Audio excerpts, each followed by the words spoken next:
தேவன் மெய்யாகவே யார் என்கிற குறித்த ஒரு ரெவலேஷன் வருது என்றால் அடுத்த செகண்ட் மகிமை தன்னால வந்துடும். தேவனை துதிக்கிறது, தேவனை சோத்தரிக்கிறது உங்க வாழ்க்கையில தன்னால வரும். அப்படியே நீங்கள் பண்படுத்தாத தேசத்தையும் நீங்கள் கட்டாத பட்டணங்களையும் உங்களுக்கு கொடுத்தேன், அவைகளில் குடியிருக்கிறீர்கள். நீங்கள் நடாத திராட்சை தோட்டங்களின் பலனையும் ஒளிவ தோப்புகளின் பலனையும் புசிக்கிறீர்கள் என்றார். ஆகையால் கர்த்தருக்கு பயந்து அவரை உத்தமமும் உண்மையுமாய் சேவித்து உங்கள் பிதாக்கள் நதிக்கு அப்புறத்திலும் எகிப்திலும் சேவித்த தேவர்களை அகற்றிவிட்டு கர்த்தரை சேவியுங்கள். இங்க சொல்றாரு, கர்த்தர் உங்களை ஒரு தேசத்திலிருந்து வெளியே கொண்டு வந்தார். கட்டாத வீடு, நாட்டாத தோட்டம், வெட்டாத கிணறு, அதெல்லாம் நீ நல்லவனா இருக்கிறான்னு கொடுக்கல. அவருடைய இரக்கம், அவருடைய கிருபை, அந்த மக்கள் மேல தேவன் வைத்திருக்கிற அன்பு, தகுதி இல்லாத தேவன் காமித்த தயவு, இவ்வளவு தயவு செஞ்சிருக்கேன், இவ்வளவு நிறைவு கொடுத்திருக்கிறேன். அந்த வீட்டுக்கு போவதற்கு நீ தகுதியானவன் இல்லை, என்னுடைய கிருபை நடிப்பில் கொடுத்திருக்கிறேன். அதை அறிந்து கர்த்தருக்கு பயந்துங்கிறாரு. ஆகையால் நீங்கள் கர்த்தருக்கு பயந்து இவ்வளவு தேவன் செய்திருக்கிறார் என்பதை அறிந்து அப்புறம் கர்த்தருக்கு பயப்படுகிறோம். இன்னைக்கு மக்களுக்கு கர்த்தருக்கு ஆராதனை செய்கிறதுனா கஷ்டமா இருக்கும். அப்படி நின்றுட்டே இருப்பாங்க. நின்றுட்டே இருக்காங்கன்னா கர்த்தர் உங்களுக்கு எவ்வளவு செஞ்சிருக்கிறார் என்பதை குறித்து உங்களுக்கு விளங்கலன்னு அர்த்தம். கர்த்தர் நம்ம ஒரு ராஜ்யத்துக்குள்ள கொண்டு வந்திருக்கிறாருங்க, ஒரு தேசத்துல கொண்டு வந்திருக்கிறார். அந்த தேசம் இயேசு, அந்த லேண்ட் இயேசு.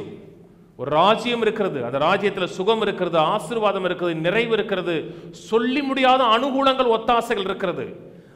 அதெல்லாம் நம்முடைய தகுதி அடிப்படையில் கொடுத்தாரா? கர்த்தருடைய கிருபை, கர்த்தருடைய தயவு.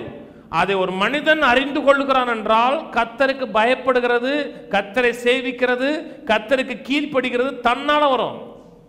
கர்த்தருக்கு கீழ்ப்படி சொல்ல வேண்டிய அவசியம் இல்லை, படிவான். ஒருவேளை கீழ் படிக்கலன்னா ஐயோ நான் சரியா வாழலையான்னு மனம் திரும்புவான். வேதம் சொல்லுகிற தேவ தயவு மனம் திரும்புவதற்கு நேராக ஏவுகிறது. தமிழ்ல குணப்படும்படி ஏவுகிறது. குணப்படுகிறது என்ன? சரி பண்றது. தேவ தயவு தாங்க என்னை மாத்துது. தேவனை எவ்வளவு நல்லவர், எவ்வளவு நன்மை செஞ்சிருக்கிறார், எவ்வளவு உயர்த்துகிறார், அவருடைய கிருபை என்ன, அவருடைய நேச்சர் என்ன, அந்த நேச்சரை எவ்வாறு என் சார்பாக பயன்படுத்துகிறார் உன் மனிதன் அறியும் பொழுதுதான் துதி சோத்திரம் வரும். இல்லாட்ட மத சடங்காச்சாரம் வரும், காண்டம்னேஷன் வரும்.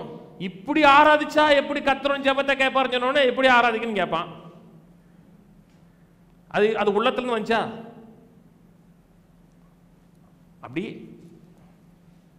வாசிப்போம். சங்கீதம் 5:7 நானோ மிகுந்த கிருபையினாலும் ஆலயத்துக்குள் பிரவேசித்து பரிசுத்த சந்நிதிக்கு நேரே பயபக்தியுடன் பணிந்து கொள்வேன். ஆலயத்துக்குள்ள பிரவேசிப்பேன். எதன் அடிப்படையில்? மிகுந்த கிருபையினாலே. கிருபை எனக்கு என்ன செஞ்சிருக்கிறது, என்ன ஏற்படுத்திருக்கிறது அறிகிறேன். அதன் விளைவாக பயபக்தியோடு, பயம் அதே நேரத்தில் பக்தி, இந்த ரெவரன்சியல் ஃபியரோடு பணிந்து கொள்வேன். சங்கீதம் 2:11 பயத்துடனே கர்த்தரை சேவியுங்கள், நடுக்கத்துடனே களி கூறுங்கள். நடுங்குனா களி கூறவே முடியாது தெரியுமா? பயந்து நடுங்குறோம், களி கூறுவீங்க? பயம்தான் வரும். பயம் வந்துருச்சுனாவே சந்தோஷம் போயிருங்க, பட்டார்னு போயிருங்க.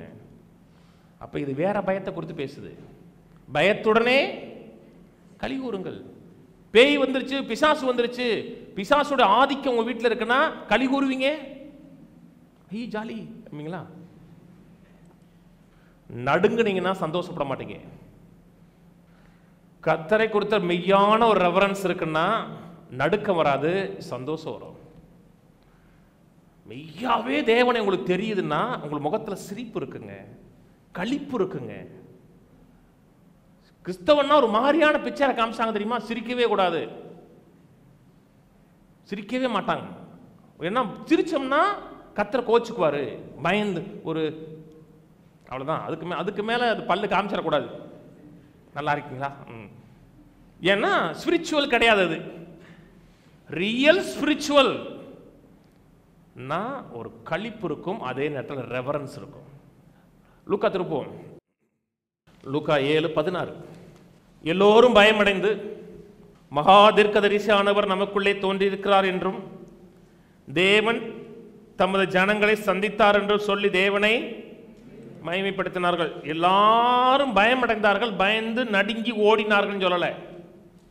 பயமடைந்தார்கள், பயமடைந்து தேவனை மகிமைப்படுத்தினார்கள். தேவன் நம்மளை சந்தித்தார், தேவன் தம்முடைய வல்லமை வாழ்க்கையில வெளிப்படுத்தியிருக்கிறார், தேவன் தன்னுடைய குணாதிசயங்கள் மத்தியிலே வெளிப்படுத்துகிறார் என்று தேவனை மகிமைப்படுத்தினார்கள். தேவனுடைய வல்லமையை பார்க்குறாங்க. ஒரு விதவை மகனை கர்த்தர் சுகமாக்குறார். பாடையில் தூக்கிட்டு போகும்போது கர்த்தர் டச் பண்றார், சுகமாக்குறார். அதை கண்டு பயந்து பேயை பார்த்து பயப்படுற மாதிரி பயப்படலை, தேவனை மகிமைப்படுத்தினார் இருக்கு. தேவன் மெய்யாகவே யார் என்கிற குறித்த ஒரு ரெவலேஷன் வருது என்றால் அடுத்த செகண்ட் மகிமை தன்னால் வந்துடும். தேவனை துதிக்கிறது, தேவனை சோத்தரிக்கிறது உங்கள் வாழ்க்கையில் தன்னால் வரும்.